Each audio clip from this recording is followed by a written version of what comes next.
Feu. Pour moi, Bonsoir à tous, nous nous retrouvons ce soir pour une nouvelle émission. Je tiens à préciser dès le départ que nous sommes sous le coup de la loi et que nous souhaitons une bonne émission aux potentiels juges rouges qui nous écoutent. Juges qui sont bien sûr des magistrats, magistrats composés à 80% de femmes. On entend rarement les féministes s'exprimer sur la parité à ce sujet d'ailleurs. Mais ne vous inquiétez pas, Chloé et Mathilde se chargeront de juger Abdel et Mohamed, potentiels terroristes, afin de garantir la paix sociale en France.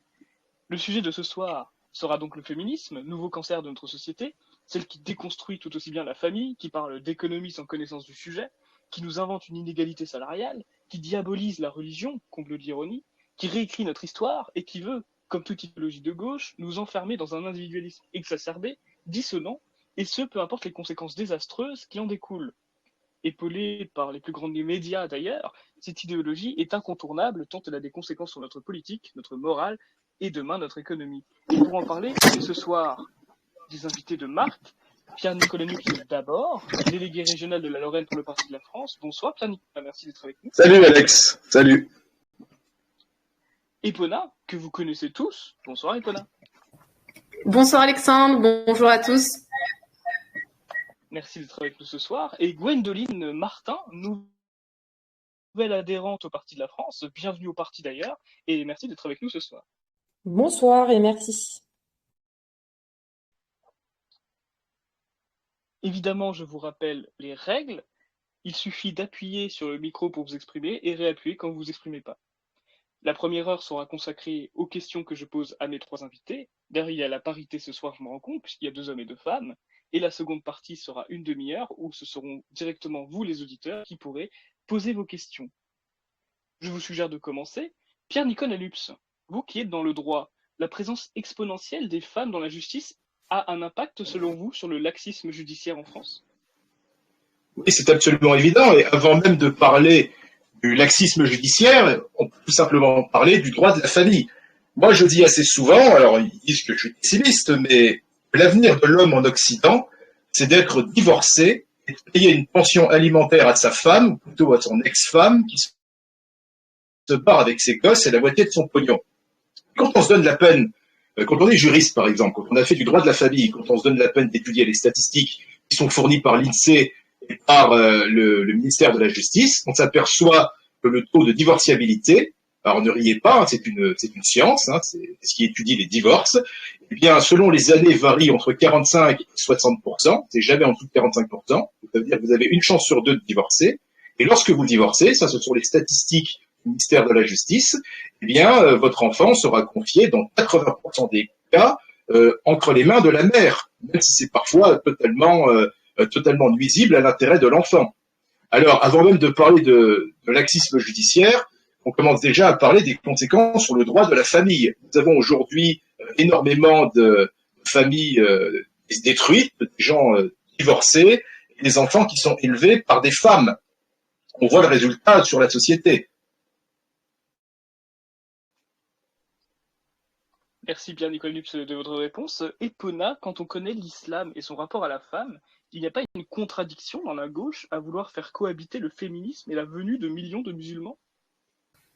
Alors ça me semble totalement évident et c'est pour ça que je voulais en préambule dire que je soutiens, alors pas forcément que je soutiens à 100%, mais en tout cas je salue certaines copines qui militent à Némésis, car c'est un mouvement qui se revendique féministe, mais en tout cas qui fait un excellent combat de réinformation quant aux statistiques, notamment par rapport aux extra-européens, par rapport au harcèlement des femmes. Évidemment, quand on est une femme et qu'on se trimballe dans la rue, qu'on soit habillé court, pas court, sexy, pas sexy ou autre, les gens qui viennent nous embêter sont principalement des gens d'origine extra-européenne. Et donc, il est bien évident que n'importe quelle femme qui ouvre un petit peu les yeux sur le monde qui l'entoure peut très vite se rendre compte des gens qui l'agressent, que ce ne sont pas les hommes de manière générale, mais une certaine catégorie d'hommes. Apparemment, il vaut mieux éviter de les nommer. Les noix et les arbres. Les noix et les arbres, exactement. C'est la censure. Gwendoline, nous avons la loi du 6 juin 2000 qui impose l'égalité numérique homme-femme dans toute fonction élective. La loi Rixin qui imposera en 2027 30% de cadres femmes dans toute entreprise de plus de 1000 salariés, 40% en 2030. Gwendoline, en tant que femme, trouvez-vous ces décisions bénéfiques ou dérangeantes? Alors déjà, la parité voudrait que chaque sexe soit représenté à égalité dans les institutions et bientôt dans les entreprises, que les femmes et les hommes aient les mêmes chances d'accéder à des opportunités et des droits. Je pense qu'Éric Zemmour a très bien résumé ce qu'est la parité pour moi. Donc je cite, la parité, c'est prendre une femme pour ce qu'elle est et non pas pour ce qu'elle fait. C'est-à-dire que c'est un pas en arrière dans la lutte pour l'égalité. On réduit la femme à son statut de femme, on crée des discriminations positives qui sous-entendent évidemment qu'une femme à compétences égales face à un homme n'est pas capable d'obtenir le travail pour lequel elle postule. On sous-estime le travail pour lequel, on sous-estime la femme, on l'infantilise, mais par-dessus tout, on freine l'économie. C'est en empêchant les institutions et les entreprises de choisir le candidat parfait pour le poste, car parité oblige, qu'on freine la compétitivité des postulants. L'employeur se verra plus souple avec les femmes, car il est obligé d'en engager sous peine de sanctions pénales et d'amendes. Ici, c'est la crédibilité de la femme qui est en jeu, ce qui est paradoxal car ce sont les féministes elles-mêmes qui le souhaitent. C'est un retour à l'essentialisme car la plupart des femmes qui sont dans les institutions y sont à cause de la parité. Elles ne sont pour la plupart pas compétentes pour exercer des fonctions politiques. Je pense notamment à Rachel Keke qui est femme de chambre, enfin plus maintenant car elle a été élue députée de la NUPES dans la 7e circonscription du Val-de-Marne. Elle est arrivée en France dans les années 2000 et naturalisée française en 2015. Comme quoi on aura tout vu. Je pense aussi à Lisette Paulet qui a été élue députée de la 2e circonscription de la Drôme du RN, qui a quitté son travail de chef d'équipe de ménage en 2021 pour se consacrer à la politique. Ce que je veux mettre en avant, c'est que sans cette loi sur la parité, des hommes auraient sûrement été élus, non pas parce qu'ils sont des hommes, mais parce qu'ils sont compétents, contrairement à ces deux députés. Cette loi sur la parité pose un problème de liberté. Pourquoi est-ce qu'on ne laisse pas tout simplement les femmes se diriger vers des métiers qui les intéressent? Pourquoi est-ce qu'on instrumentalise la femme en voulant la rediriger vers des métiers masculins? C'est encore une déconstruction des lobbies féministes qui est mise à l'œuvre. Selon eux, si les hommes dirigent, c'est parce qu'ils exercent leur patriarcat dans les plus hautes fonctions. Ils appellent ça la phallocratie. Or, les politiques d'aujourd'hui nous ont prouvé que ce n'est pas la femme qui dérange, mais bien le fait que la femme n'ait pas les compétences pour aspirer à ces postes. Je pense à Marion Maréchal, par exemple, qui a récemment rejoint Reconquête, ou bien Marine Le Pen qui aspire à la présidence en France, et en Allemagne, Angela Merkel. Après, n'oublions pas que Marine Le Pen est une ignoble bonne femme, ça je tiens à le rappeler évidemment, mais très bon Oui, exemple. bien sûr, mais elle fait quand même partie du paysage politique français actuellement. C'est une merde. Je suis d'accord avec toi, Pierre. J'aurais pas dit mieux.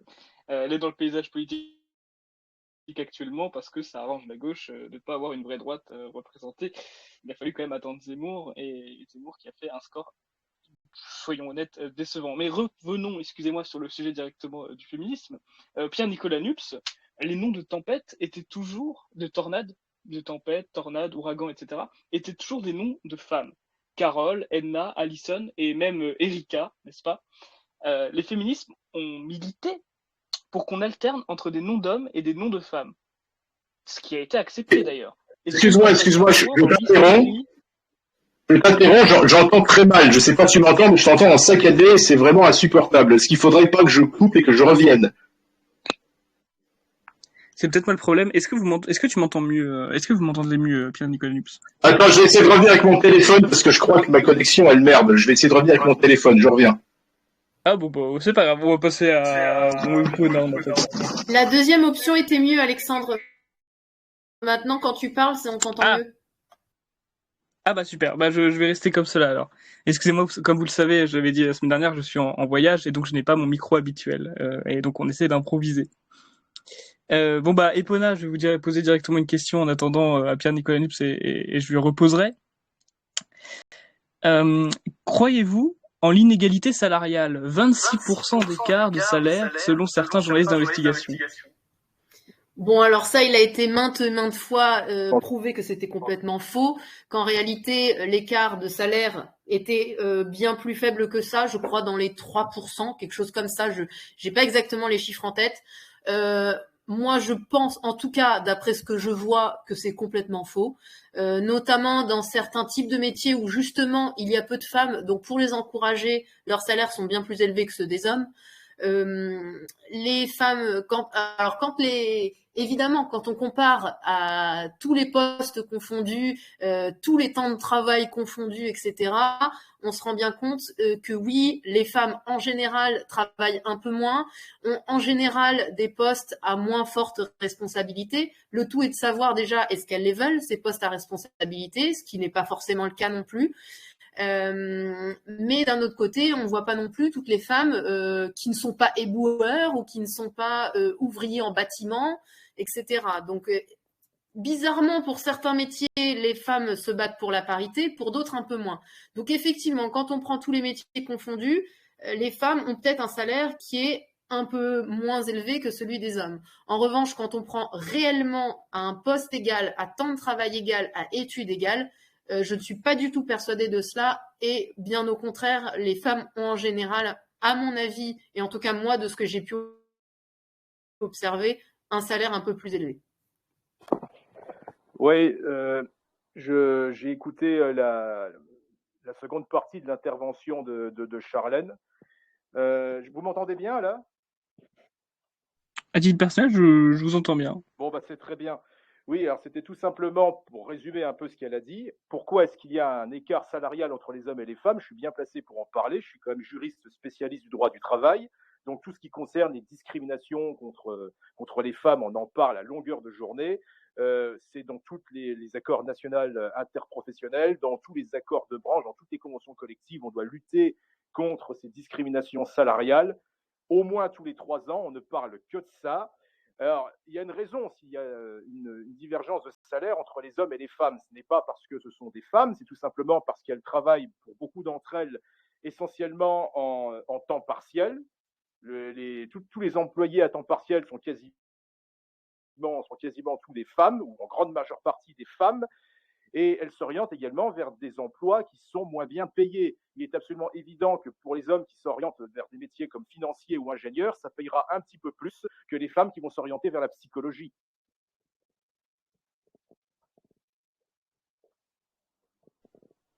Allô, allô, c'est bon. Est-ce que je vois que votre micro est toujours allumé? Vous voulez continuer à parler ou vous avez terminé? J'ai pas compris si c'était un problème de connexion. Oui, vous avez entendu au moins, parce que j'espère que j'ai pas été trop... Oui, jusqu'à psychologie. Jusqu'à psychologie. Bon, bah peu importe, il manquera une partie, je vais pas la refaire, mais tant pis. En tout cas, merci pour la précision, Pierre-Nicolas Nups. Effectivement, vous êtes quand même juriste dans le droit du travail, donc c'est très important d'avoir aussi votre analyse là-dessus. Donc, la majorité des CDD sont faits par des femmes, la majorité des temps partiels également, et le choix des domaines peuvent aussi expliquer que, statistiquement, sans poste égal, donc avec tous les métiers confondus, oui, il y a un écart, sauf que faire de la statistique de cette manière, c'est quand même très très malhonnête. Si on veut être juste, il faut un minimum qui ait le même poste, à peu près la même expérience. Pierre-Nicolas Nups, parce que nous avions été coupés tout à l'heure où je vous posais une question. Oui. En plus, c'est une question sur l'hystérie, donc je pense que vous allez être content de la question. Les noms de tempête, tornade, ouragan ont toujours été des noms de femmes. Carole, Edna, Alison et même Erika, n'est-ce pas? Les féministes ont milité pour qu'on alterne entre noms d'hommes et noms de femmes, ce qui a été accepté. Est-ce qu'on ne va pas trop loin dans l'hystérie des revendications? Non, je pense que d'ailleurs c'est un niveau qui est légèrement au-dessus de demander des serviettes périodiques qui soient remboursées par la sécurité sociale. Donc on poursuit le niveau de dégénérescence, on va jusque-là. Ma foi, je vois pas tellement ce qu'on peut dire de plus. C'est dans l'air du temps. Voilà. Oui, donc ça vous étonne pas. Epona, non, excusez-moi, plutôt Gwendoline, parce que Gwendoline, ça fait longtemps qu'on ne l'a pas entendu. Gwendoline, selon vous, quelle est la place de la femme au sein de la famille et l'idéologie féministe actuelle menace-t-elle cette place? Alors pour moi, une vraie famille, c'est déjà constitué d'un père, d'une mère et évidemment d'enfants. Fonder une famille, c'est un acte réfléchi qui demande de l'investissement autant du père que de la mère. Elle ferait de son foyer un lieu chaleureux et aimant pour sa famille, tandis que lui apporterait une force de caractère, ferait figure d'autorité. Ensemble, ils transmettraient des valeurs morales et religieuses aux enfants. La séparation des parents serait évidemment un échec car ils sont les modèles de leur enfant, ils se doivent de montrer l'exemple et être unis. Aujourd'hui, la famille est totalement différente, notamment parce que la femme travaille beaucoup plus que dans les années 50. La quasi-disparition des croyants chrétiens en France y joue aussi son rôle car l'Église apportait un modèle de conduite avec le mariage mais aussi en prenant la vie, c'est-à-dire en incitant ses fidèles à procréer. Malheureusement, l'émancipation de la femme a aussi cassé la famille traditionnelle. Je pense à Simone Veil, qui était ministre de la Santé à partir de 1974. Elle dépénalise partiellement le divorce en 1975. Il y a nécessité d'un consentement mutuel ou d'une faute de la part de l'un des époux. Elle dépénalise l'IVG sous condition aussi. Il faut pratiquer l'intervention avant 10 semaines de grossesse, avec un délai de réflexion de 7 jours, et le personnel soignant peut refuser de pratiquer l'IVG. Et il n'est pas remboursé par la sécurité sociale. Cela implique évidemment une hausse des séparations conjugales et de nouveaux modèles de famille naissent, la famille monoparentale et la famille recomposée. Je ne cacherai pas que pour moi, les enfants qui grandissent dans ces milieux-là sont souvent en manque de repères. Ils sont privés soit d'une figure paternelle, ce qui en résoudra d'un manque de virilité ou d'un contrôle de soi incertain, soit d'une figure maternelle qui, elle, a pour but d'apporter une stabilité émotionnelle, de se sentir aimé et choyé. Ici, on constate une inversion des normes, c'est-à-dire que les parents ne sont plus centraux, ils ne sont plus ceux qui ont l'autorité. Ils se séparent et laissent place au choix de l'enfant. Il devient donc le lien de ce qu'il reste de la famille. Les parents exercent leur rôle séparément, en ne tenant pas forcément compte de ce que l'autre met en place. Il y a une concurrence de la parentalité. L'enfant est déchiré et en quelque sorte forcé à choisir un camp. Et pour moi, cela ne devrait pas avoir lieu car l'enfant est en pleine construction et il y a un réel besoin de repères. En ce qui concerne l'IVG, je pense qu'il y a consensus pour dire qu'il est la cause directe de la baisse des natalités, malgré ces réglementations. En 1950, il y a 862 300 naissances vivantes. En 1990, il y a 762 400 naissances vivantes. Et en 2021, 738 000 naissances vivantes pour 222 025 IVG pratiquées, ce qui est énorme. On a l'impression que l'IVG est utilisé comme moyen de contraception et non comme ultime recours. Je rappelle que pratiquer une IVG, c'est tuer votre potentiel enfant et que c'est une invasion dans votre corps qui n'est pas sans conséquence. Il y a des risques, notamment sur l'IVG chirurgicale, de perforation de l'utérus et de l'intestin, d'hémorragie vaginale, d'infection et le plus important étant le collapsus cardiovasculaire.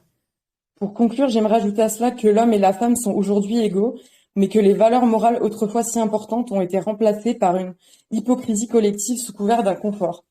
Évidemment, la femme est libre et peut faire ce qui lui chante, mais elle n'a plus ce côté sacré, précieux et doux. Quant à lui, l'homme est devenu mou, il n'incarne plus grand-chose, tandis qu'autrefois, c'est lui qui inspirait les femmes qui voulaient s'émanciper. Elles voulaient devenir des êtres de raison et transcender la politique, la philosophie et faire leur place dans le domaine du travail, mais elles ont lamentablement échoué en détruisant tout ce qui était si attirant chez un homme. Merci pour votre réponse, Gwendoline. Epona, les Françaises avortent car c'est très facile d'accès. D'ailleurs, Gwendoline en a brièvement parlé pendant sa tirade. Les musulmans n'avortent pas, ce qui pose un problème de démographie. Ce qui se passe aux USA actuellement peut-il être une source d'inspiration pour nous? Alors effectivement, ce qui se passe aux États-Unis actuellement, c'est assez surprenant, on va dire, parce qu'on ne s'attendait pas sous le gouvernement de Biden à avoir un revirement comme ça pro-famille. Il se trouve qu'a priori, ce seraient les juges que Trump avait mis à la cour qui du coup arrivent à faire des choses maintenant. Je trouve que c'est très intéressant qu'ils aient pu autoriser les différents États à faire un petit peu ce qu'ils voulaient concernant l'avortement, et donc on se rend compte à l'heure actuelle de quels sont les États qui sont réellement conservateurs et qui donc abrogent ces lois contre l'avortement. Il se trouve donc en France, au final, on a des féministes qui sont là pour qui évidemment, au lieu de s'occuper de leurs affaires, s'occupent comme d'habitude de celles des autres, et qui donc s'occupent des affaires des États-Unis en disant c'est horrible, etc., etc. Il ne faut pas non plus qu'elles oublient, ces féministes-là, que celle qui a mis en place les lois sur l'avortement, c'est quand même cette affreuse bonne femme qui est Simone Veil, mais qui avait défini au préalable que l'avortement devait rester quelque chose d'extrêmement exceptionnel et qui ne devait pas être une généralité, qui ne devait pas être un confort, etc. Là, les féministes, donc, évidemment, manifestent pour dire que c'est leur corps, leur choix, etc., alors que tout le monde sait très bien qu'un enfant dans un corps, même un embryon, même un amas de cellules, comme elles peuvent le dire, ce n'est pas leur corps, puisque ce n'est pas leur ADN, d'une part, et d'autre part, donc si elles avaient réellement écouté ce que disait Simone Veil, c'est que toutes celles-là qui ont recours à l'avortement de manière quasi habituelles quand elles ont un bébé qu'elles n'ont pas désiré, parce qu'elles n'ont pas fait gaffe ou autre, à ce moment-là, elles n'y auraient pas non plus eu droit si les circonstances définies par Simone Veil auraient été conservées en France. Donc, pour moi, c'est un combat qui, effectivement, amène des débats en France grâce aux États-Unis, mais qui, comme d'habitude, n'a pas lieu d'être, puisque de toute façon, en France, ce droit malheureux n'est de toute façon pas remis en cause. Merci beaucoup, Epona. Pierre-Nicolas Nupes, je vais revenir à vous. Le Parti de la Oui. France défend une position assez traditionnaliste de la femme, évidemment, qui remonte, mine de rien, avant la mondialisation. Laissez-moi vous parler quelques minutes de 1929. L'histoire, elle est connue. C'est Édouard Bernays, le neveu du psychanalyste Freud, Oui, oui. et grand-père d'ailleurs du PDG de Netflix, comme quoi, qui veut changer les mentalités. C'est l'industrie du tabac qui appelle Bernays et qui lui dit, bon, les femmes ne fument pas, les femmes c'est mal vu, qu'est-ce qu'on fait? Et Bernays a dit, pas de problème, on va faire une fausse manifestation dans la rue très très féministe pour le droit des femmes, etc. Et toutes les femmes, au bout d'un moment, à la fin de la manifestation, sortent une clope et fument.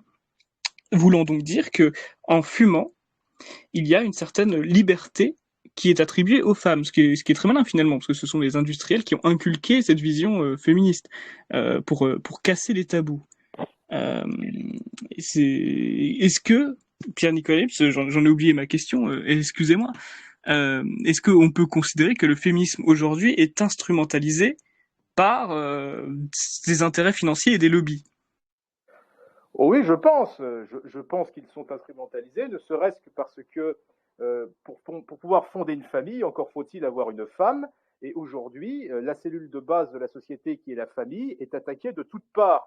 Alors, on l'a vu par différentes législations, mariage homosexuel, on a vu tout un tas de législations et de conditions qui sont mises en place par la société pour dissuader les gens de faire des enfants, sauf ceux évidemment qui n'ont pas connu de révolution sexuelle, ceux qui n'ont pas connu de mai 68 et qui font 5 ou 6 gosses. 5 ou 6 gosses par couple, ça fait plus d'allocations familiales, alors que dans d'autres populations, on les dissuade de faire des enfants, on les incite à avorter lorsqu'ils ne pratiquent tout simplement pas de moyens contraceptifs. Oui, c'est évident, il y a une politique anti-famille, il y a une politique anti-famille qui est menée par des industriels et des lobbies. De là à la relier à ce qu'a fait l'industrie du tabac en 1929, je trouve que c'est un petit peu tiré par les cheveux. En 1929, on avait juste envie de faire en sorte que les femmes fument. Je pense qu'il ne faut pas aller trop loin. Mais avant qu'on change de sujet, j'aimerais revenir sur les propos qui ont été tenus par Charlène. C'est que j'ai sous les yeux, en ce qui concerne l'IVG, une étude suisse qui a été réalisée. Alors, c'est pas en France, c'est en Suisse, mais je ne pense pas que les femmes suisses soient fondamentalement différentes des femmes françaises.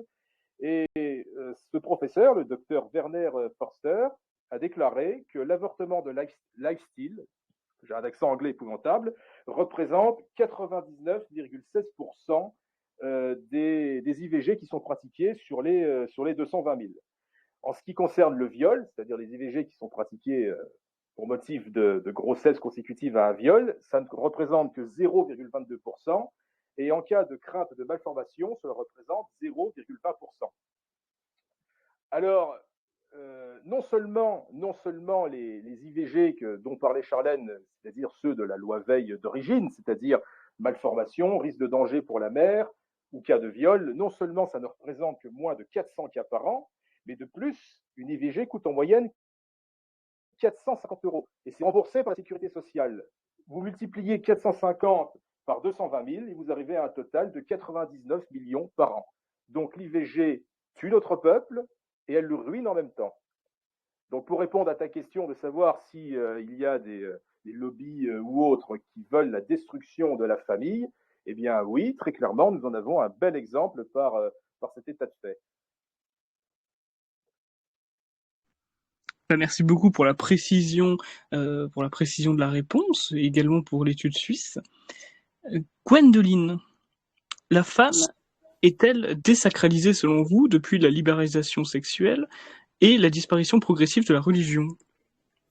Alors oui, la femme occupe une place particulière sur le marché du sexe. Elle est élevée à un objet de désir et de plaisir, notamment à cause de l'industrie du porno. Elle s'est tellement étendue qu'on parle aujourd'hui de consommation pornographique de masse. Il y a aussi la prostitution. Donc, selon le gouvernement, il y a 30 000 personnes qui en vivent aujourd'hui, dont seulement 15% d'hommes, qui sont en réalité des homosexuels ou des déviants pour la plupart. Tout cela est dû à une désacralisation de la femme. Elle n'est plus vue comme une mère aimante s'occupant de son foyer, mais comme un vulgaire outil sexuel en vue de satisfaire ses envies. Je mettrai en cause la quasi-disparition du modèle de la famille traditionnelle qui élevait la femme à un statut social noble et sain. Ici, on fait face à un problème sociétal, c'est cette hypersexualisation qui place la femme comme proie et l'homme comme un chasseur. Elle a une position de force sur le marché sexuel, mais elle n'est plus respectée et respectable comme avant. C'est-à-dire qu'aujourd'hui, le but d'une femme, c'est plus de fonder une famille. Le jeu de séduction avec un homme a pour unique but de la débauche, tout simplement, car les droits de la femme sont à leur apogée. Donc l'égalité des sexes est inscrite dans la Constitution depuis 1946, et il s'ensuit des lois comme l'autorisation de la contraception, le droit à l'IVG, qui appuie à la libération sexuelle des femmes. Une femme aujourd'hui n'a aucune nécessité de se marier pour accéder à un certain statut social, tandis qu'il y a plus de 50 ans, la femme, elle devenait active dans la société uniquement lorsqu'elle se mariait. Donc, je pense qu'avec cette pseudo-libération de la femme, pardon, c'est juste une dépravation et c'est totalement contradictoire. Donc, je pense que la femme s'est menée elle-même à sa perte et a oublié l'essentiel. On s'est nous-mêmes réduits à des objets sexuels en refusant la protection masculine. C'est en rejetant les hommes et en voulant la déconstruction du patriarcat, de la culture et des genres, qu'on appelle plutôt des sexes, qu'on tend à réduire l'homme à sa bestialité. C'est grâce à toutes les barrières sociales que l'homme utilise la séduction pour obtenir une femme. Sans cela, il userait de la violence. On le voit bien en ce moment car on fait face à une vague migratoire de la population extra-européenne et principalement musulmane, qui n'ont pas du tout la même culture que nous. Ils n'ont pas du tout les mêmes valeurs que nous. Donc on pourrait dire que chez eux, la femme est totalement soumise, qu'elle n'a pas le droit à la parole. Elle est là uniquement pour procréer et satisfaire son mari. Donc ça explique sans aucun doute pourquoi la majorité des viols en France sont commis par des musulmans, des maghrébins et des afghans. Leurs femmes n'ont pas le droit de dire non. Je cite le Coran: celles de qui vous craignez l'insoumission, faites-leur la morale, désertez leurs couches, corrigez-les, mais une fois ramenées à l'obéissance, ne leur cherchez pas de prétexte.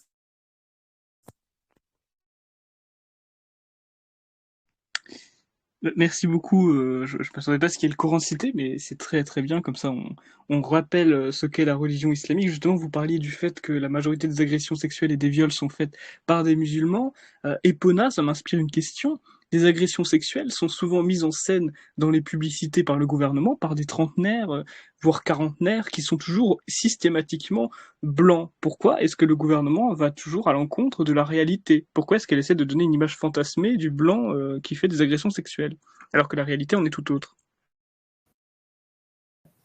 Bah effectivement, comme je le disais dans mon tout premier propos, nous, ce qu'on constate dans la rue, enfin en tant que femme, moi ce que je constate et mes amis ce qu'elles constatent, voire même mes collègues ou d'autres personnes gauchistes, quand on cherche un petit peu à creuser, de savoir qui est-ce qui t'a sifflé dans la rue, qu'est-ce qui a dit wesh mademoiselle t'es bonne, eh bien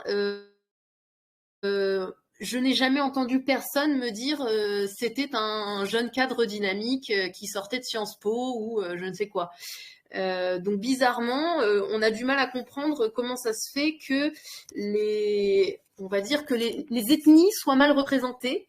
Évidemment, c'est pour ne pas stigmatiser les populations qui effectivement pourraient se sentir jugées, etc.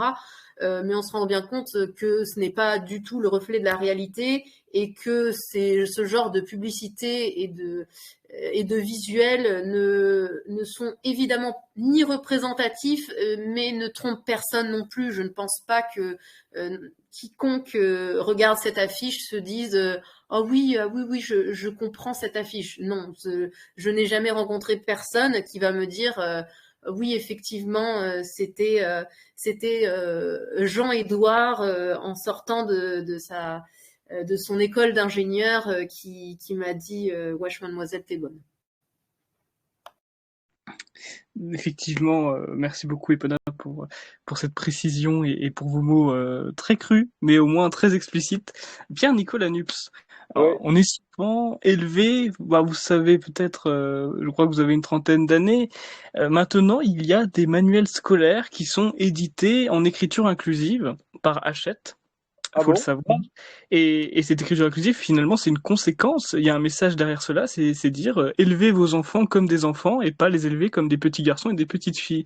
Est-ce que cela peut avoir, évidemment, l'éducation, des conséquences sur la société, sur le modèle de l'homme, sur le modèle de la femme? Et c'est évident, d'ailleurs, c'est le but. Bon, je savais que ces manuels existaient. Je savais pas qu'ils étaient déjà arrivés dans les écoles. Alors, si c'est le cas, oui, ça poursuit les buts de cette société dégénérée d'aller toujours un peu plus loin dans la déconstruction de tout ce qui a fait la France. D'abord, on a détruit ses frontières, on a détruit sa religion, on a détruit son cadre familial, on a détruit son emploi, et maintenant, eh bien, on va même détruire les barrières qui existent entre les sexes. Aujourd'hui, moi, je suis désolé, je vais peut-être être considéré comme un vieux con, même si j'ai que 30 ans, mais à mon époque, quand on était un homme, eh bien, c'était tout simplement qu'on naissait homme, et quand on était une femme, c'est qu'on naissait femme. Aujourd'hui, on a le droit de décider ce qu'on a envie d'être au gré de ses quatre vents de l'esprit. Et maintenant, il faut carrément refaire toute une orthographe, refaire tout un vocabulaire pour pouvoir s'adapter au délire de ces gens-là. Mais on s'en sort plus. On s'en sort plus. On va vraiment au fond de l'abysse et on n'en voit vraiment pas le bout. Et je trouve ça très inquiétant.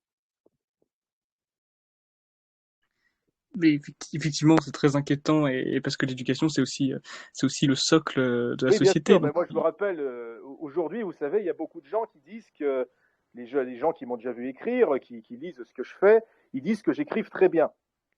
Ils disent que j'écris très bien, mais avant d'écrire très bien, il fallait savoir que je faisais beaucoup de fautes et j'avais des institutrices qui étaient quand même assez sévères et qui m'ont beaucoup tapé sur les doigts pour que j'apprenne à écrire correctement.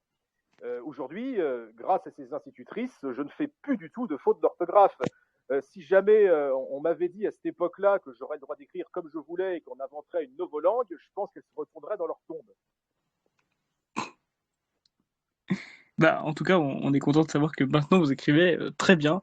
Bravo à vous et effectivement, ce sera le sujet. Je plains les générations de gosses qui vont suivre. Franchement, ça va être très difficile pour eux. Déjà, la question de l'orthographe, on le voit parce que j'ai connu aussi une période où il y avait plus de dictées, les dictées avaient été supprimées momentanément, et les conséquences sur quelques années se voient déjà. Il y a très peu de gens maintenant qui savent écrire à cause de ces raisons. Bien sûr. Gwendoline, je vous pose la question. Que pensez-vous maintenant? Vous savez que maintenant la pornographie est complètement démocratisée. Que pensez-vous de cela? Alors, je pense que c'est très négatif parce que ça, du coup, comment dire, ça a un lien directement avec la sexualité d'aujourd'hui, c'est-à-dire que la sexualité est beaucoup plus libérée, les mœurs ne sont plus les mêmes, tout le monde couche avec tout le monde, en fait, les rapports ne sont plus du tout les mêmes entre les hommes et les femmes, c'est-à-dire que les femmes, elles se vendent et en fait, rien que l'image déjà que la pornographie dégage, c'est pas du tout la réalité en fait. C'est-à-dire que dans la pornographie, on nous montre que le beau du sexe, tandis que dans la réalité, tout ne se passe pas forcément comme dans un porno, quoi. Effectivement, il faut dissocier la mise en scène, la fiction, de la réalité. Epona, est-il encore possible de renverser le processus actuel, la propagande actuelle pro-féministe, LGBT, etc.? Je pense que le seul moyen de renverser cette propagande, alors déjà d'une part, ce sera extrêmement difficile parce qu'on sait bien qui tient la meute médiatique, d'une part, et d'autre part, parce que dans tous les cas, les personnes qui pourraient faire de belles choses, etc., en France à l'heure actuelle, ne sont pas mises en avant par les médias, n'ont pas beaucoup de subventions, enfin non, même zéro subvention de l'État pour pouvoir produire des contenus vraiment très qualitatifs, avec beaucoup de moyens, etc. La seule chose qu'on puisse faire, c'est à titre individuel déjà de donner l'exemple autant qu'on le peut. Je suis très mal placée pour en parler puisque je n'ai ni mari ni enfant, mais effectivement, le fait de pouvoir fonder une famille avec la bonne personne, d'avoir des familles stables, d'avoir des enfants, d'avoir plusieurs enfants par famille avec des gens de la même ethnie, de la même culture, des beaux Français, de mettre ça en avant, c'est déjà un premier pas qui, à titre individuel, peut quand même pas mal rayonner à l'extérieur. Et d'autre part, évidemment, d'essayer quand même de promouvoir ces choses-là de notre côté quand on fait des choses, de mettre ça en avant et d'essayer de faire en sorte que on puisse promouvoir le beau quand on en voit, parce que certaines publicités et autres parfois peuvent quand même mettre en avant de belles choses. Donc voilà, favoriser les entreprises qui utilisent ce genre de publicité, tenter de boycotter celles qui, au contraire, nous infligent de la propagande dès qu'elles le peuvent. Voilà, ce serait peut-être des petits conseils comme ça, mais après, c'est vrai que c'est compliqué. Mais merci en tout cas pour les pistes qui sont données. Ah, Gwendoline, vous vouliez réagir à la réponse d'Epona? Du coup, en fait, je voulais aussi dire que ça passait par les réseaux sociaux aussi, parce que la gauche est beaucoup plus active sur les réseaux sociaux que nous. Je pense qu'il faudrait mettre en place une vraie propagande, comme eux ils font en fait, mais pour inverser la tendance, quoi. Mais effectivement, et d'ailleurs, on avait bien compris la référence à Madame Fristo, on lui fait de gros bisous, et j'espère que vous avez bien retenu l'information. Pierre-Nicolas Nups, Epona n'a pas de mari. Voilà, je dis ça comme cela. Gwendoline, blague à part, Gwendoline, on peut voir notamment que le Raptor Dissident avait fait une enquête sur le Raptor Dissident, qui est un youtubeur, avait fait une enquête sur le CNC qui était instauré par Pétain, qui est un organisme qui aide le contenu audiovisuel. Et ce qu'il a révélé dans son enquête, c'est qu'il y avait notamment que des femmes féministes, et que les seules femmes qui avaient eu le droit à des subventions très élevées d'ailleurs, on ne sait pas pourquoi, très élevées, sont des militantes féministes, et que globalement, même si ce n'est pas transparent parce que ce serait interdit, il vaut mieux être militant féministe pour espérer avoir les subventions. Pareil pour le Festival de Cannes, pour avoir certaines récompenses à Cannes, il vaut mieux avoir des trans ou des noirs dans son casting. Gwendoline, je vous pose la question, est-ce que vous trouvez que ce genre de traitement, qui se veut égalitaire, au final, est réellement juste? Est-ce qu'il n'y a pas le mérite qui est galvaudé en fonction de la nature? Ah, j'ai juste pas entendu la fin de la question, si tu peux répéter s'il te plaît. Est-ce que le mérite est galvaudé au profit d'une idéologie? Alors oui, tout à fait, le mérite est galvaudé, comme tu le dis.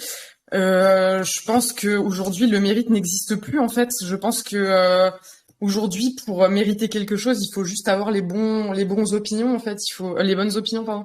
Et il faut effectivement être de gauche, sinon on est diabolisé, on est les méchants.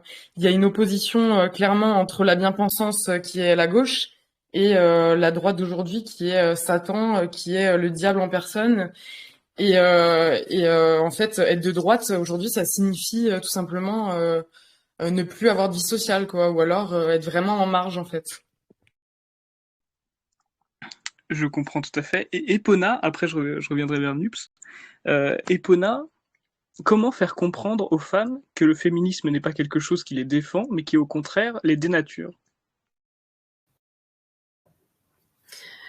Déjà, je pense qu'il faut essayer de faire comprendre ça aux femmes qui veulent bien se donner la peine d'avoir un avis contraire à celui qu'elles entendent de partout et d'avoir un esprit un petit peu ouvert et tolérant. Voilà, la vraie tolérance, c'est déjà de savoir écouter ce qu'on dit et de ne pas avoir l'esprit fermé et d'avoir surtout comment on appelle ça, comment on dit ça le fait de ne pas rester sur ses préjugés, etc. Ensuite, comment leur faire comprendre que le féminisme les dessert. Je pense que déjà, il faut redéfinir ce qu'est le féminisme. Si effectivement avoir les mêmes droits pour les femmes comme pour les hommes, c'est du féminisme, ça, on est plutôt en général tous d'accord. En revanche, de dire que les femmes et les hommes sont égaux, effectivement, à part en droit, ça n'a aucun intérêt et c'est facilement démontrable. Comme dirait un certain OSS 117, on en reparlera quand il faudra porter quelque chose de lourd.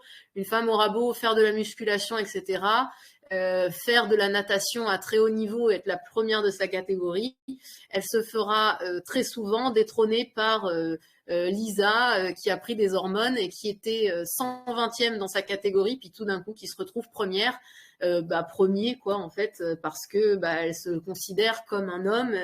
Et ça, malheureusement, il y a une dichotomie des féministes entre celles qui disent oui, mais on ne naît pas femme, on le devient. Bah voilà, effectivement. Et puis d'autres qui disent non, une vraie femme, c'est une femme qui est née avec des organes féminins, des hormones féminines, etc. Et à ce moment-là, on peut peut-être plus discuter sur la base de la physiologie, des hormones, du squelette, voilà, puisqu'on peut très bien définir si un homme de Néandertal, c'était un homme ou une femme sur la base de son squelette.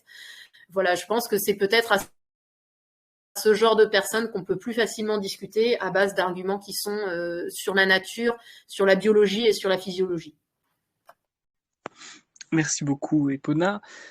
Donc voilà, pour les femmes qui se veulent la peine de penser à contre-courant avant tout. Pierre-Nicolas Nups, je ne sais pas si vous avez vu, mais maintenant, dans certaines compétitions sportives, alors là, j'ai vu que c'était la natation récemment, qui préparait des compétitions spécialement pour les catégories transgenres.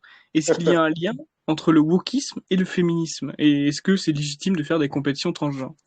Je vais faire très attention à ce que je dis. J'avais d'ailleurs, je ne sais plus dans quelle émission j'avais sorti ça, le PDF, je crois que c'était Bruno Hirou, il en avait fait un visuel. J'avais dit qu'aujourd'hui, le monde moderne, ça se définit par le fait que tu vas te faire insulter, menacer de mort et traîner devant les tribunaux parce que tu as donné ton avis sur les travelots. D'ailleurs, je suis même pas sûr qu'on ait encore le droit de parler de travelots, puisque tu le sais, puisque tu es inscrit sur Facebook. Si tu écris sur Facebook le mot travelot, tu es banni 30 jours. Bon, je suis même pas sûr d'avoir encore le droit de parler comme ça. À mon époque, les travelots, sans pour autant leur chercher des poux dans la tête et sans vouloir leur faire du mal, les tabasser ou les brûler ou les tuer, comme ça se fait dans certains pays de sauvages, je veux dire, on regardait ça de loin avec un certain esprit rigolard, quoi. Ça nous faisait rire. Bon, aujourd'hui, je trouve qu'ils sont quand même très, très peu nombreux, mais qui sont quand même surreprésentés et qu'on veut les foutre absolument n'importe où. Bon, tu me parles de quoi? De compétition sportive. T'as qu'à tout simplement regarder ce qui se passe chez les Miss. Chez les Miss France, maintenant, on a un candidat, on a un travesti, on a un bonhomme qui est déguisé en femme qui peut se présenter. Si ça se trouve, c'est lui qui va gagner. Voilà. Il n'y a qu'à regarder l'espèce de bête immonde qui a gagné l'ancienne coupe, ou je ne sais pas comment ça s'appelle, de l'Eurovision. On voit aujourd'hui les travaux, même plus l'effort de se raser. Bon, tout ça, c'est comme je le redis souvent, mais c'est dans l'air du temps. Voilà, à l'époque, c'était quelque chose qui nous faisait rire. Plus on avance et moins c'est rigolo. Et moins c'est rigolo. Et maintenant, on est même à un autre stade. J'ai déjà eu des débats complètement ridicule. Parce que vous dites, Monsieur Nubs, je sais même plus si on peut le dire, le mot travelot, mais maintenant ça va encore plus loin. Même quand je dis le mot transsexuel, il y a toujours des gauchistes qui se ramènent vers moi et qui me disent non, transsexuel, c'est oppressif, c'est Oui, mais discriminatoire. ces gens-là, il faut leur dire merde. Il ne faut pas rentrer dans leur vocabulaire. Ah bah Faut bien leur sûr. dire merde, tout simplement, parce qu'ils sont systématiquement en train de tout déconstruire. Et ça commence déjà par le vocabulaire. Alors, ils veulent imposer leur vocabulaire. Non, je suis désolé, moi, ils ne m'imposent pas leur vocabulaire. Pour moi, il y a un homme, une femme, et il y a le reste. Il y a les dégénérés. Ah mais bien sûr, oui, oui, nous sommes tout à fait d'accord. Mais bon, là, on part loin dans la novlangue, c'est-à-dire que tous les mots vont être interdits à force. Il faudra dire des mots de 4 mètres de long, femme, trans, Oui, plus 18. il faut le refuser. Il faut refuser cette logique. Et il faut continuer à parler. Alors, je sais que c'est difficile. Alors, je ne suis pas en train de vous dire de vous suicider socialement, mais essayez de ne pas. Le conseil que je vous donne, c'est d'essayer de ne pas rentrer là-dedans et de ne pas utiliser ce vocabulaire. Point. Absolument. Bah, comme disait Bernard Lugan, nous sommes dans une société castrée et il faut parler viril. Exactement, exactement. Tout à fait. Epona, vous parlez du collectif Némésisme en préambule.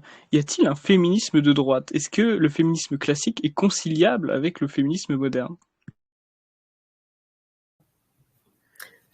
Alors, c'est vrai que j'en parlais au début. Moi, j'ai un petit peu du mal à me dire que le féminisme peut être de droite. Je pense que effectivement, les filles de Némésis, de par leur combat, mènent quelque chose qui est très intéressant puisqu'elles arrivent à mettre des statistiques sur ce que l'on sait tous déjà, mais au moins d'avoir des preuves factuelles sur ce qu'il se passe, notamment en France. En revanche, le fait d'être réellement féministe, pour moi, ce n'est pas du tout la bonne solution et ce n'est pas un combat de droite. C'est pour moi un combat de gauche dans le sens où être féministe, c'est plus ou moins prôner que la femme est égale de l'homme. Or, c'est totalement faux puisque c'est totalement antinaturel. Et donc, si c'est antinaturel, ce n'est pas de droite, c'est de gauche. Très belle conclusion. Si ce n'est pas naturel, ce n'est pas de droite, c'est de gauche. Très belle conclusion. Il est 21h51, donc on est dans les temps totalement. Je rappelle que c'est entre 45 minutes et 1 heure la première partie. Nous pouvons passer à la seconde partie directement, si vous le souhaitez. Peut-être dernière question, une question, on va dire, d'équité, histoire que chacun ait le même nombre de questions par personne. Gwendoline, est-ce que la gauche se montre totalitaire pour faire passer son idéologie, excusez-moi. Alors oui, pour moi, la gauche se montre totalement totalitaire, c'est-à-dire qu'il y a un renouveau de l'idée du totalitarisme. Euh, En fait, ça consiste tout simplement à déconstruire, à diaboliser, à éduquer les personnes, tout simplement, les gens normaux, en fait, sur ce que ces gens sont, en fait. Ce sont des gens qui sont pas normaux pour moi, qui devraient être internés, en fait. Ils ont une maladie, quoi, et ils veulent en faire la norme. Et donc, sous prétexte que un transsexuel, ça devrait être normal, ils veulent l'imposer à tout le monde. Ils veulent clairement imposer leurs idées, leurs idéologies nauséabondes. Et, euh, et pour cela, ils diabolisent tout leur opposant. Je prends l'exemple d'Éric Zemmour, par exemple, il a totalement été diabolisé. Il a été traîné dans la boue, il a été accusé de viol, de tout et n'importe quoi, juste pour opposer le camp du bien qui est de la gauche et le camp du mal qui est de la droite, quoi. Oui, si je peux rebondir là-dessus, je n'irai Absolument. pas jusqu'à dire qu'il faudrait enfermer les travelots. Ça me semble un petit peu radical. On n'est pas le mot que j'emploie d'habitude, comment je vais pouvoir l'employer pour qu'il ne tombe pas sous le coup de la loi. Chez les Ouais, bolcheviks. ouais, non, on n'est pas chez les arbres. Ouais, on n'est pas chez les arbres. Voilà, on n'est pas chez eux. Euh, En revanche, oui, ce qu'il faut enfermer, ce sont tous ces espèces de lobbies, le lobby de vertu, ou plutôt d'anti-vertu, ces lobbies LGBT qui, eux, ne se privent pas pour demander à ce que nous soyons mis en prison simplement parce que nous tenons une position un tant soit peu traditionnelle sur la question. La position traditionnelle sur la question, c'est les gens les hommes qui se déguisent en femmes et les femmes qui veulent devenir des bonhommes, eh ben, ce sont des originaux, on en rigole de loin, et puis si jamais ils nous font chier, on leur met un taquet dans la gueule et ça s'arrête là. Bon, bah, aujourd'hui, tenir cette position qui a toujours été celle de nos parents, de nos grands-parents et du monde jusqu'à aujourd'hui, eh bien aujourd'hui, tenir cette position simplement verbalement, ben, ça vous expose à ce que la gauche totalitaire, à ce que ces lobbies LGBT, ça vous expose à ce qu'ils vous appellent à vous mettre en prison. Bon, c'est très amusant aussi de savoir que c'est assez ironique. Ces gens ont envie qu'on les accepte tels qu'ils sont, alors qu'eux-mêmes n'ont pas été foutus de s'accepter tels qu'ils étaient. Bon, on marche sur la tête. Alors moi, je le dis très clairement, envoyons les chier, disons-leur d'aller se faire foutre. Vous m'inspirez une question, Pierre-Nicolas Luz, j'ai envie de vous en parler. C'est à propos, vous savez, en ce moment, il y a une mode des actrices porno, des stars de la pornographie comme Nikita Bellucci, par exemple. Moi, je ne sais pas, je connais guère ce milieu-là, mais j'ai vu qu'il y avait des stars de l'UX qui portaient plainte pour les conditions de travail. Ça me rappelle aussi les femmes de célébrités qui portent plainte 10 ans après. Il y a quand même ce type de comportement.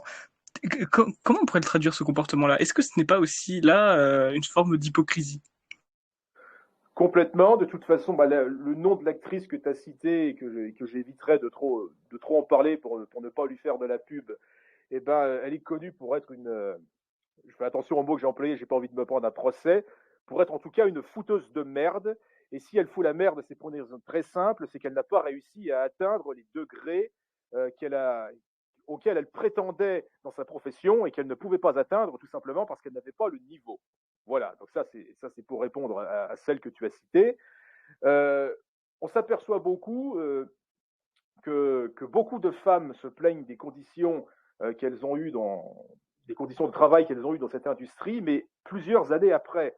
Je trouve qu'il est assez commode de gagner des milliers d'euros en se faisant bourrer le cul et ensuite se racheter une vertu en disant j'ai été violée, j'ai des contrats, quoi que ce soit. Non, pas du tout. Il y a eu des contrats qui ont été faits. Elles savaient très bien qu'elles allaient s'exhiber devant des millions de personnes et elles n'en avaient rien à foutre à l'instant T pour la simple bonne raison qu'à l'instant T, elles estimaient qu'elles étaient maîtres de leur corps et maintenant, comme elles ont du mal à accepter le poids le poids de l'image qu'elles ont dans la société, eh bien, elles prétendent avoir été poussées, encore une fois, par le patriarcat ou tout ce que tu veux, d'avoir fait ce qu'elles ont fait, ce qui est bien évidemment totalement ridicule. Il faut savoir qu'une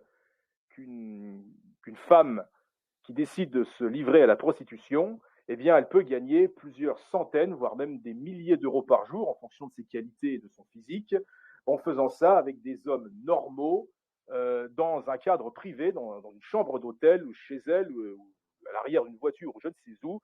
Et normalement, ça, personne n'est censé le savoir. Les femmes qui s'inscrivent dans l'industrie pornographique, elles savent très bien qu'elles vont être exhibées devant des millions de personnes et que les images seront indélébiles. On leur explique d'ailleurs au moment où on leur font signer les contrats. Et elles ont envie de devenir des stars à l'instant T, mais plus tard, elles regrettent leur choix. Et ce n'est pas seulement dans ce domaine. C'est dans tout un tas de domaines de la vie. Il y a des femmes qui avortent aujourd'hui et qui finissent par le regretter tout le reste de leur vie. C'est bien la preuve que parfois, excusez-moi, mais parfois les femmes ne savent pas ce qui va dans le sens de leurs intérêts et qu'elles ne devraient pas être seules à décider de ce qu'elles veulent. Je me souviens, d'ailleurs, c'était Jean-Marie Le Pen qui avait déclenché un scandale en son époque pour avoir dit ça. Il y avait une bonne femme qui disait « Mais monsieur, mon corps m'appartient ». Et Le Pen a dit « Non, c'est faux, il appartient à la vie et en partie à la nation ». Bon, les gauchistes se sont offusqués, mais moi j'ai trouvé ça très bien. C'est très bien et c'est important de rappeler aussi certaines réalités. Mon corps m'appartient, ça ne veut absolument rien dire. Mais écoutez, cela fait 1 heure que nous avons fait la première partie. Moi, j'ai posé toutes les questions que je voulais vous poser. Si vous voulez réagir l'un sur l'autre, vous pouvez y aller. Si vous avez des idées à aborder, l'heure est passée. Maintenant, on va passer aux questions. Donc directement, c'est à vous, les auditeurs, de poser vos questions. Vous levez la main et je vous donne la parole. Donc je vois que Larry a levé la main avant H. Hanzen. Donc je vais donner la parole à Larry. Il vous suffira d'appuyer sur le bouton bleu pour vous exprimer. Bonsoir à tous. Ma question sera d'ordre juridique, donc elle s'adressera à Monsieur Nups. Je viens de voir passer que le Parlement européen a demandé à inscrire le droit à l'avortement comme un droit fondamental. J'aurais voulu savoir ce que ça impliquerait pour nous en France Puisque enfin, Larry a l'air d'avoir peut-être du mal à parler, moi je voulais peut-être juste réagir sur les derniers propos de Nups qui Oui, disait que de temps en temps il fallait que les femmes aient peut-être entre guillemets une tutelle pour les aider à choisir ce qui était bon pour elles. j'ai pas dit que forcément qu'il faudrait, mais en tout cas, que ça serait pas mal, en tout cas. Non, mais attends, parce que je vais aller dans ton sens pour certaines choses, dans le sens où, par exemple, quand on voit toutes ces femmes qui se disent sous influence de machin, etc., alors que c'est très souvent des féministes qui disent ça, oui, j'ai été sous l'influence, mon mec c'était un pervers narcissique, pendant des années j'ai été manipulée, et que toutes ces nanas-là s'engrainent les unes les autres pour dire oui, moi aussi, ah oui, moi aussi j'ai été sous influence, ah oui, moi aussi m'a manipulée, effectivement, ça renvoie pas une très très bonne image de la femme, notamment comme étant quelqu'un qui est capable de se gérer seul. Et je comprends d'autant plus que là, on a envie de leur dire, bon bah si t'arrives pas à te gérer toi-même, il faut quelqu'un pour t'aider à le faire. Voilà. Oui, et puis les initiales de pervers narcissique, c'est quand même PN, Charlène. Bon. Là, on a vu un coup du féminisme. Le pauvre Larry, il traitait, il demandait. Le droit européen voulait inclure le droit à l'avortement à la Constitution. Qu'est-ce que ça changerait pour nous Français? Voilà, donc pour en venir à la question de Larry, qui est une question quand même très intéressante, les conséquences d'une inscription de l'avortement dans la Constitution, eh bien, seraient, j'allais dire dramatiques, mais bon, ça n'empêche pas. Aujourd'hui, tu sais, l'avortement n'est pas inscrit dans la Constitution, mais ça n'empêche pas qu'il y en ait 220 000 par an, et qui sont en plus remboursés par la Sécurité sociale, et que ça nous coûte environ 99 millions d'euros chaque année. Non, concrètement, pour répondre directement, la conséquence que ça aurait, c'est que ce serait beaucoup plus difficile de revenir sur cette loi. À cette heure-ci, si on veut changer la loi Veil, il suffit simplement qu'on arrive, c'est plus facile à dire qu'à faire, il suffit simplement qu'on arrive au pouvoir et on abroge cette loi. Soit on vote une loi par le Parlement avec une majorité de députés qui seraient d'accord avec nous, on abroge la loi Veil, ou alors, eh bien, on agit par voie d'ordonnance et on dit, ben voilà, aujourd'hui, la loi Veil, c'est terminé, l'avortement en France, c'est fini, il n'y en a plus. Donc aujourd'hui, on a encore la possibilité d'interdire l'avortement si on arrive au pouvoir. Alors que si c'était inscrit dans la Constitution, là, il faudrait modifier la Constitution. Alors, je ne vais pas rentrer dans les détails juridiques parce que je ne veux pas vous donner un cours de droit, mais concrètement, on ne modifie pas des articles de la Constitution comme on modifie des articles de loi ou comme on modifie des règlements. Ce serait extrêmement difficile. Moi, je te le dis, la peine de mort en France, c'est pas prêt de revenir. Même si on avait, par exemple, je sais pas moi, le parti de la France qui arrivait au pouvoir, il faudrait d'abord qu'on change la Constitution avant de pouvoir réintroduire dans l'ordonnancement juridique la peine de mort. Ce serait très compliqué à faire. Donc voilà, donc pour répondre à ta question, quelles sont les conséquences juridiques d'une inscription du droit à l'avortement dans la Constitution? Eh bien, ça veut tout simplement dire qu'on ne pourrait plus demander l'interdiction de ce droit si on arrivait au pouvoir. Voilà, ou en tout cas très difficilement. Excusez-moi, j'ai eu une coupure de connexion internet, donc s'il y a eu des bruits bizarres, je suis désolé. Donc, j'espère que moi qui n'ai pas été coupé parce que je parle et il y a un grand silence. Non, t'as pas été coupé, j'ai entendu moi en tout cas. C'est parce qu'on vous écoute, Pierre-Nicolas Nups. Bon, bah, j'ai il y a eu un grand silence parce qu'on vous écoute. Une question de Larry, il me demandait quelles seraient les conséquences d'une inscription du droit à l'avortement dans la Constitution. Et j'ai dit, bah, la réponse simple, ça serait qu'on ne pourrait tout simplement plus faire de loi pour interdire l'avortement, du moins pas aussi facilement qu'à l'heure actuelle. La primauté. Bon, voilà, c'est ça. Très bien. Bah, merci beaucoup. Et excusez-moi pour mon problème de connexion, peut-être des bolcheviks qui veulent me pirater, je ne sais guère. Je plaisante bien sûr. Je vois H-Hamzed qui lève la main. Oh, j'espère que c'est pas pour Hamza. Bon, je vous laisse prendre la parole si vous le souhaitez. Eh bien, le bonsoir à tous. Je salue Pierre-Nicolas Nups et Alexandre Ringer qui animent cette excellente émission. Et ma question s'adresse à Gwendoline et Epona.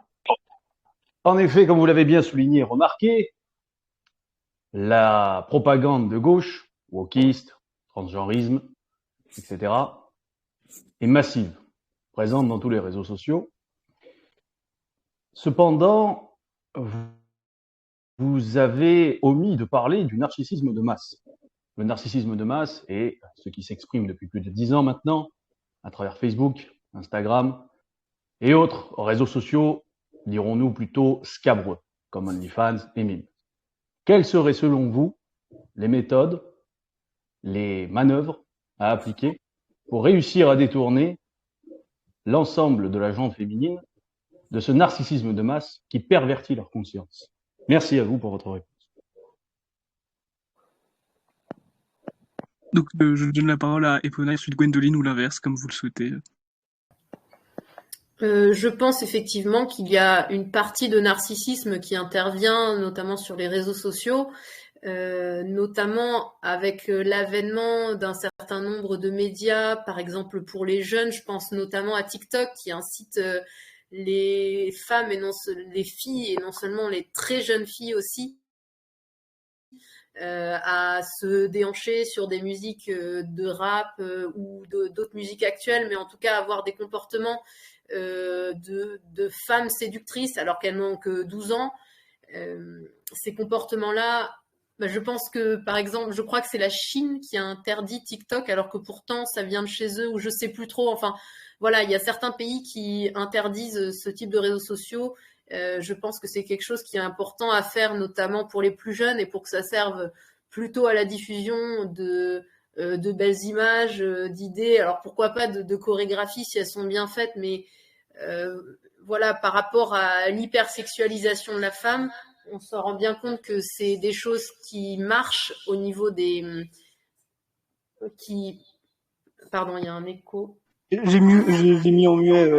Oui, on se rend bien compte que l'hypersexualisation de la femme, c'est des posts et autres qui fonctionnent bien sur les followers, qui ont de l'engagement, qui rapportent beaucoup de likes, beaucoup de commentaires aussi, d'hommes jeunes et moins jeunes, même parfois beaucoup trop vieux pour ce genre de personnes qui répondent, etc. et qui ont du coup des comportements totalement déplacés, mais ça leur crée des vues, ça leur crée des likes, donc ça leur augmente leur capital sympathie, ça les fait se sentir mieux aussi. Avec tous les réseaux sociaux, on a aussi beaucoup les filtres qui permettent de camoufler certaines choses qui peuvent complexer. Donc forcément, en fait, on se cache derrière une image qui n'est même pas forcément la nôtre. Déjà d'une part, il est très facile de créer des faux profils avec des fausses images qui ne sont pas du tout de nous.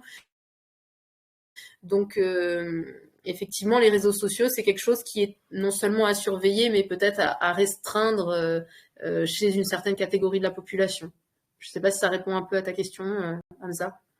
Oui, en partie. J'attends avec impatience la réponse de Gwendoline. Alors, du coup, pour te répondre, moi, j'ai récemment vu une vidéo, en fait, où il y avait une jeune femme de mon âge, de 23 ans. En fait, elle se regardait uniquement via la caméra de son téléphone, en fait. Et elle mettait des filtres, donc sur Snapchat ou sur Instagram, peu importe.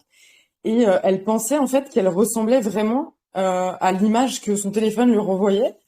Et après ça, elle a dû consulter donc un psy qui a essayé de lui apprendre en fait à se regarder dans un miroir normalement, apprendre à s'aimer à nouveau quoi. Et en fait, elle a jamais réussi à à sortir de son image qu'elle renvoyait dans les filtres en fait.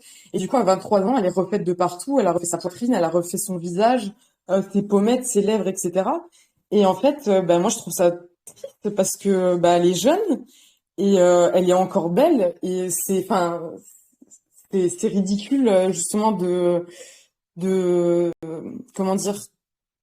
de donner cette image aux gens d'une personne totalement pervertie par les réseaux sociaux quoi. Pour moi c'est totalement ça. Et aujourd'hui oui beaucoup de personnes n'arrivent pas à utiliser les réseaux sociaux comme un outil de communication, ce qui est à la base un outil de communication, mais aujourd'hui ils l'utilisent comme un moyen de se transformer, de changer leur image, tout ça pour s'accepter un peu plus parce qu'ils ne s'aiment pas dans la réalité, quoi. Merci beaucoup Gwendoline et Epona pour la réponse apportée à HMZ. Je ne sais pas s'il y a d'autres questions pour ce soir. Je laisse les auditeurs décider s'il y a d'autres questions. N'hésitez pas à lever la main pour en poser. De mon côté, je vous en ai posé beaucoup des questions. Je ne sais pas s'il y en a d'autres qui peuvent me dire. Ah, je crois que quelqu'un lève la main. Frédéric Avali, je vous donne la parole. Alors, bonsoir, salut Alexandre, salut Epona, bonsoir Pierre-Nicolas, bonsoir Gwendoline. Salut. Alors, vu qu'on a abordé beaucoup de choses quand même très sérieuses, voire dramatiques pour notre société depuis les 50 dernières années, je voudrais terminer sur une note un petit peu ludique, en tout cas une question un petit peu ludique à chacun et chacune d'entre vous, enfin sauf ceux qui voudront pas répondre, qui prendront le joker. La question est très simple. Pourriez-vous tomber amoureux, amoureuse ou avoir une relation de longue durée très sérieuse avec un gros ou une grosse gauchiste? Voilà, et félicitations pour l'émission. À bientôt. Merci Frédéric. Je vais commencer par répondre, puisque c'est une grosse gauchiste. Alors, j'imagine qu'il n'y a pas de lesbienne parmi nous, hein, Charlène. Donc, oui, tu sais, il n'y a qu'un seul homme ici. Donc, non, est-ce que je pourrais tomber amoureux d'une grosse gauchiste? La réponse est non. J'aime bien les grosses femmes jusqu'à un certain point. À partir du moment quand elles sont fines de visage et de la taille, ça va. Mais donc déjà, grosse gauchiste, non. Déjà, physiquement, c'est juste imbaisable. Et au-delà de ça, ça serait insupportable compte tenu de mon engagement politique. Ça serait une situation de conflit permanent. Alors déjà que je m'engueule avec des femmes qui pensent comme moi, alors imagine une femme qui combat intégralement tout ce que je représente, ce serait tout simplement impossible. Donc non, je ne pourrais pas tomber amoureux d'une grosse gauchiste. Et j'ai suffisamment de moyens pour pouvoir me taper autre chose que ce genre de merde. Voilà, donc pour faire une réponse claire à la question, c'est non. Du coup, je vais répondre aussi à la question, parce qu'elle m'est adressée également, et je laisserai la parole à Gwendoline et Pona. Alors, le terme grosse gauchiste, moi, j'avais compris ça au sens figuré, c'est-à-dire quelqu'un qui est d'extrême gauche. Je n'ai pas forcément pris ça sous l'aspect physique. Et pour ma part, alors je suis encore jeune, donc je suis peut-être assez inconstruit là-dessus, mais dans mon côté, moi je ne pense pas, parce que je pense qu'une relation durable doit se faire sur des valeurs communes et des valeurs solides et fortes, et que les gens de gauche n'ont pas des valeurs qui me correspondent du tout. C'est bien gentil, enfin, je ne me verrai pas sortir avec une potentielle panne. Les gens qui savent ce que veut dire panne, P-A-N, sauront de quoi je parle, mais moi, genre, ça ne m'attire absolument pas. Et vous, Gwendoline et Epona, pourriez-vous sortir avec un gros gauchiste? Moi, de même que je ne pourrais pas sortir avec quelqu'un qui n'est pas de mon ethnie, non, je ne pourrais pas non plus sortir avec un gros gauchiste, parce que, alors d'une part, je ne pourrais pas sortir avec quelqu'un qui n'est pas catholique, donc en plus, si on part sur le gauchisme, c'est même pas la peine non plus, dans le sens où si je sors avec quelqu'un, c'est pour qu'au final, cette personne devienne le père de mes potentiels futurs enfants, et donc à ce moment-là, si je veux élever mes enfants dans de bonnes conditions, pour leur donner vraiment au maximum toutes les chances de pouvoir réussir à avoir une vie correcte et des bonnes valeurs, il faut pour moi que les deux parents puissent donner l'exemple de quelque chose qui est bon. Et pour moi, c'est à la fois le fait d'être catholique et d'être de droite. Et donc pour moi, c'est pour ça que c'est super important que les deux parents puissent donner l'exemple avec des valeurs similaires, et au moins En fait, quand on veut construire quelque chose avec quelqu'un, il faut déjà s'entendre sur le principal. Et les valeurs et les valeurs de droite et les valeurs aussi religieuses sont pour moi primordiales pour qu'un couple fonctionne, tout simplement. Alors du coup, pour ma part, je pense que j'ai déjà répondu à cette question tout à l'heure quand Alexandre m'a posé la question quelle est la place de la femme dans la famille. Je rejoins totalement Epona sur ce qu'elle a dit. Donc pour moi, un homme de gauche, c'est inconcevable en fait, parce que déjà les hommes de gauche, pour ce qu'ils représentent, franchement, ça m'intéresse pas du tout. Ce sont pas du tout des figures, des modèles masculins. C'est tous bon, c'est un petit peu un mot que j'ai pas le droit de dire, mais c'est des, je sais pas.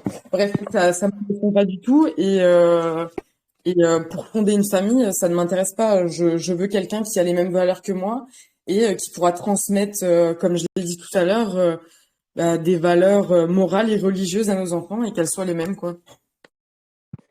Oui, puis on plus un gauchiste, ça se lave pas et ça fait du fromage de bite. Fous-moi ça dehors. Il faudrait ça dehors, effectivement. Il n'y a pas que les gauchistes qu'on aimerait mettre dehors, d'ailleurs. Et je tiens à préciser, Frédéric Amélie, que nous avons parfaitement répondu à la question, sachant que vous aviez employé le mot ludique, ce qui veut dire que nous ne sommes pas en bac pro et que nous aurions réussi l'épreuve de philosophie cette année. Oui, parce que je ne sais pas si vous avez suivi, il y avait le jeu est-il nécessairement ludique, c'était la question de philo au bac pro, et il y avait des milliers de bac pro qui ont fait des pétitions, qui se sont plaints sur les réseaux sociaux en disant que le mot ludique était trop compliqué pour eux. Ouais. Je sais pas si vous avez suivi cette nouvelle qui était apparue il y a 2-3 semaines.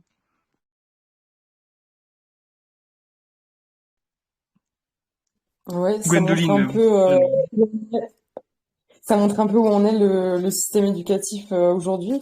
C'est-à-dire que si quelqu'un en bac pro n'arrive pas à comprendre la définition du mot ludique, il faut se questionner des contenus des cours, en fait, tout simplement. Qu'est-ce qu'ils apprennent à l'école? Est-ce qu'ils apprennent quelque chose au moins? Ce que je pense est simple, c'est que ce qui va se passer par rapport à cela, il n'y aura pas une remise en question de l'éducation nationale qui va se dire oh là là, nos jeunes de 17-18 ans ne savent pas ce que veut dire le mot ludique, on va essayer d'approfondir cela et élever le niveau de nos élèves. Non, non, ils vont pas se dire ça, ils vont se dire les examens sont trop compliqués, il faut qu'on ait un taux de réussite minimum, on va baisser encore un peu plus le niveau. C'est exactement ce qui va se passer, ne pensez pas que ça va s'améliorer. Ouais, Oui. d'accord avec toi, là-dessus. Ah bah vas-y, parle. Oui. Pour revenir Vas-y, là-dessus, ça s'est passé il n'y a pas si longtemps que ça, c'était il y a quelques semaines.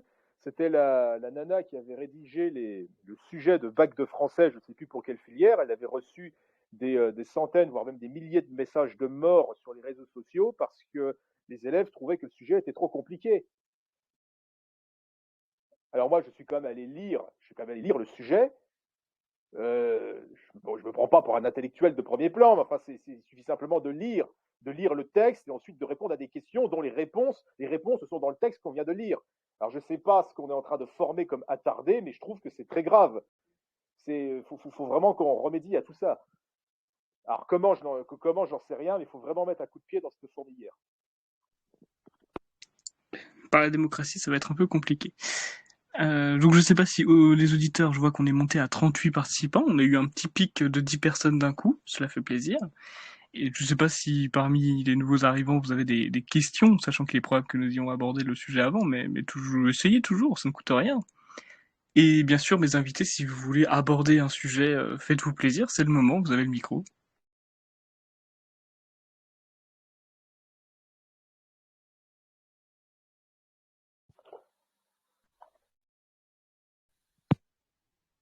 Je vois Louis qui lève la main. Louis, je vous donne la parole.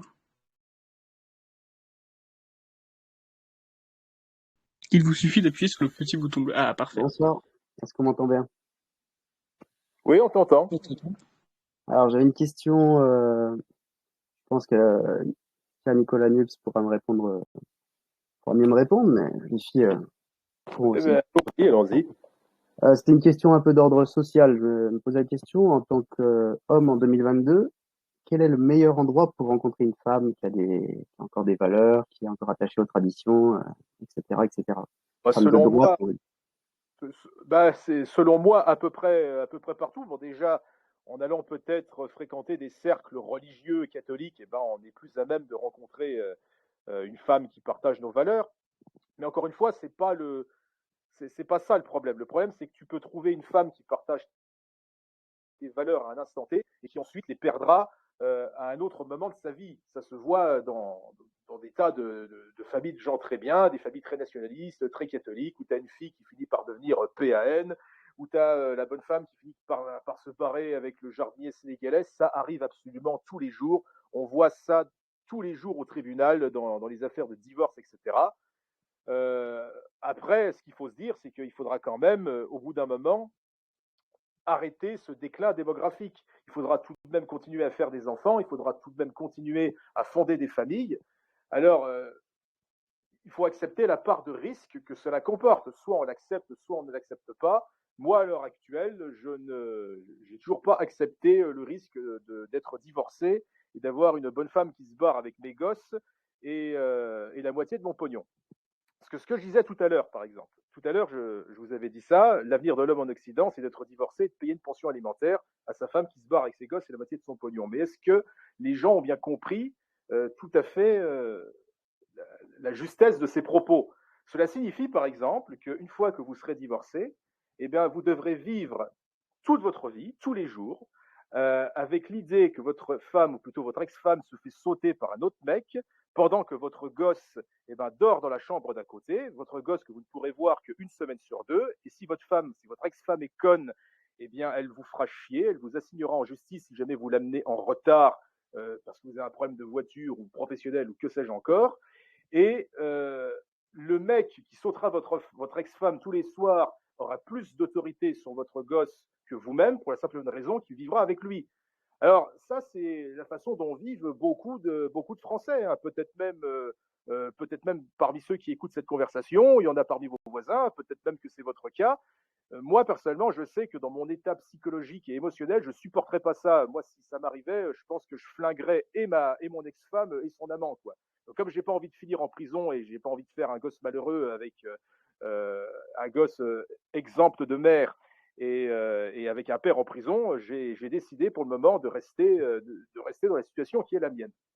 Après, si on a envie de trouver une femme qui partage nos valeurs, pour répondre de manière courte à ta question, essaie de les retrouver dans les cercles nationalistes, dans les cercles religieux, enfin partout où il y a des gens qui partagent nos valeurs, tout en gardant bien à l'esprit que c'est pas parce qu'aujourd'hui elle a des valeurs qui sont les tiennes que ça restera immuable et que ça ne changera pas. C'est malheureux, mais c'est ainsi. Et j'ai envie de dire aussi peut-être une petite idée supplémentaire, c'est potentiellement les bibliothèques. Parce qu'à l'heure actuelle, il y a très très peu de personnes qui lisent. Et en général, les personnes qui lisent sont plus ouvertes d'esprit, ont peut-être un peu plus de bonne foi. Et en fonction des livres qui sont lus, si c'est une bibliothèque un petit peu normale, essaye peut-être de regarder ce qu'elle est en train de lire. Et puis, c'est peut-être du coup une jeune fille qui pense un petit peu à côté. On ne sait jamais. Oui, ça m'a l'air d'être une bonne idée à la con, si vous voulez offenser Charlène, parce que je pense qu'une nana qui va à la bibliothèque n'a pas l'intention de rencontrer un bonhomme qui a envie de la sauter ou presque de l'importuner pendant qu'elle lit ou pendant qu'elle... Mais je dis pas de l'importuner pendant qu'elle est en train de lire, ce qui est effectivement une très très mauvaise idée. Mais au moins, tu peux l'attendre à la sortie. Alors pas comme un vieux pervers en train de dire j'attends qu'elle sorte. Non, mais de se dire bon, voilà, j'ai repéré que cette nana-là, elle a l'air d'être à la bibliothèque une fois de temps en temps. Je sais pas, tu te mets en face et puis tu lis ton bouquin. Et puis peut-être qu'à un moment les regards se croisent, vous échangez des mots en chuchotant et ça peut être un peu un petit début d'histoire toute mignonne. Voilà, moi je dis juste, une femme qui lit dans une bibliothèque, ça peut potentiellement être une femme bien. Voilà, on demande où les rencontrer. Après, on va pas non plus faire un cours de comment aller aborder une femme qui lit dans une bibliothèque pour pas passer pour un gros relou et un super pervers si tu l'attends à la sortie. Alors par contre, parce que je sais que cette émission elle va être sans doute rediffusée sur YouTube et qu'elle sera écoutée par un nombre plus élevé de personnes. Surtout, il y a un truc que je conseille à tout le monde, et d'ailleurs ce n'est pas un conseil, c'est une mise en garde. N'écoutez pas tous les connards et tous les blaireaux qui vous disent d'aller chercher des femmes dans les pays de l'Est. Hein. Alors surtout, ne faites pas cette idiotie, parce que 100% des gens qui font ça, ils finissent par l'avoir dans le cul et ça leur fait très mal. Hein. Surtout, tu ne vas pas te dire que c'est mieux à l'Est, que là-bas, elles sont plus traditionnelles. Alors, là-bas, effectivement, les femmes sont plus jolies. Enfin, et encore, ça dépend jusqu'à quand. Jusqu'au premier enfant, on va dire, ou jusqu'à passer les 35 ans. Et après, ça devient, c'est terrible, ça devient les babouchkas, quoi. Tu vas devoir te coltiner, tu vas devoir toute leur famille, tu vas devoir ramener tout ça ici, tu vas verser des milliers et des dizaines de milliers d'euros. Vraiment, tu vas l'avoir profondément dans le cul. Alors, excuse-moi de t'expliquer ça de manière un peu crue, mais c'est ce qui se passe. Je ne conçois même pas qu'il y ait encore des gens qui puissent croire à ça. Ça ne fonctionne jamais. C'est systématiquement un échec dans 100% des cas. Alors, ne va surtout pas croire que tu vas aller trouver la femme de ta vie dans les pays de l'Est. Hein. Surtout, tu n'écoutes pas les gens qui te disent ça. Hein. Bah, merci pour le conseil, Pierre-Nicolas Nips. Et il faut savoir que Louis est un ami personnel. Louis, je m'adresse directement à toi, je me permets de te tutoyer. Le conseil d'Epona est très très bon, puisque je sais que tu fais beaucoup d'efforts pour te faire des sessions lecture justement. Les sessions lecture, si tu les fais pas chez toi, mais à la bibliothèque, peut-être que de manière voilà récurrente, tu connaîtras les habitués, tu trouveras peut-être une fille très sympa et intelligente qui a tes valeurs. Donc tente ça, le conseil d'Epona est très bon. Et concernant Pierre-Nicolas Nups, bon, j'en dirai pas plus, mais je connais tes rapports avec l'Europe de l'Est, donc garde l'idée un coin de ta tête. Et quand la prochaine fois que tu entendras ce conseil, pense à Pierre-Nicolas Nups, histoire d'avoir du recul et relativiser. En gros, je ne veux pas Je n'ai dire pas du d'avis mal sur des la femmes question. de l'Est. Il faut savoir que dans ces pays de l'Est, les femmes n'ont pas connu forcément la même révolution sexuelle qu'en France. Elles ont besoin d'avoir un mari pour pouvoir survivre. Tu vas dans ces pays, je sais pas moi, comme la Russie ou même la Roumanie, la Pologne, que sais-je encore, tu vas simplement sur Google, là tout de suite, tu prends ton téléphone, tu vas sur Google, tu tapes salaire moyen dans ces pays. Bah, le salaire moyen, il est aux alentours de 200, 300 euros. Et encore, ça, c'est les salaires dans la capitale. Là, si tu vas dans la campagne profonde, c'est même pas ça. Alors, il est évident qu'un Français qui se ramène là-bas avec un équivalent de 1400 balles ou même un RSA à 700 euros, eh ben, il vit 2 fois mieux que les locaux. Alors là-bas, les femmes, elles sont peut-être plus traditionnelles, mais c'est surtout parce qu'elles ont besoin de pognon. Alors que tant que tu pourras leur apporter du pognon, ça se passera bien. Le jour où tu ne pourras plus, eh bien, ça se passera très mal. Le jour où elles se marient avec toi, elle aura le droit d'avoir la nationalité française. Et le jour où elle aura la nationalité française, eh bien, elle te quittera, elle te prendra à la garde de tes enfants, elle dira que tu es un gros facho, un mec d'extrême droite, négationniste, néo-nazi, tout ce que tu veux. Tu n'auras même plus le droit de voir tes gosses. Tu auras le cœur brisé et ensuite elle se cassera avec un espèce de un genre de Pierre-Nicolas Hups comme moi, mais un petit peu plus con, hein, c'est-à-dire qu'il a un petit peu plus de pognon et qui lui mettra des taquets dans sa gueule quand ça ira mal. Voilà, et toi tu devras en plus payer une pension alimentaire. Donc surtout, tu ne fais pas la connerie de te marier avec une connasse des pays de l'Est. Hein. Les connasses des pays de l'Est, on les baise dans les bordels, on se marie pas avec. Moi, je pense Sinon, que gars, le message est bien sinon, passé. gars, C'est-à-dire néo-nazi, pourquoi néo? oui, Bah, Louis, j'espère que tu as bien entendu la réponse. Si tu as quelque chose à rajouter, n'hésite pas. Bon, bah écoutez les amis, il est 22h30, nous sommes pile, enfin 22h26, nous sommes pile dans les temps. Je ne pense pas qu'il y ait d'autres questions. En tout cas, j'étais heureux de vous recevoir tous les trois. Et j'ai apprécié l'émission avec vous. C'était très important de parler du féminisme également. Je vais vous souhaiter une bonne soirée, je pense. Je vous dirai de prendre soin de vous. La semaine prochaine, c'est la fête nationale. Il s'avère que le jeudi tombe le 14 juillet. Donc l'émission sera le 15 juillet. Et ce sera une émission, bien sûr, qui sera anti-révolutionnaire, qui sera contre-révolutionnaire. Je vois que Néron 2 pose une question. Je vais lui accorder la parole. Tout de même, nous avons encore un peu de temps. Vous pouvez vous exprimer, Néron 2. Il vous suffit d'appuyer sur le bouton bleu. Non, c'est une fausse manip, désolé. C'est une fausse manip, bon, ça arrive, les fausses manips. On en a eu beaucoup ce soir d'ailleurs. J'espère que vous avez tous apprécié l'émission. Je vois qu'on est monté à 40, c'est très bien, on a été très croissant. N'hésitez pas à parler de l'émission autour de vous. L'émission est directement disponible en rediffusion immédiatement sur le canal du Parti de la France et le sera un petit peu plus tard, il sera normalement le 12 juillet si je dis pas de bêtises, sur la chaîne YouTube Parti de la France. Eh ben écoutez, bonsoir à tous et merci à mes trois invités d'être venus. Merci aux auditeurs d'avoir écouté. Bonne fin de semaine à vous. Bonsoir. Merci à toi, Alexandre. Salut Alex.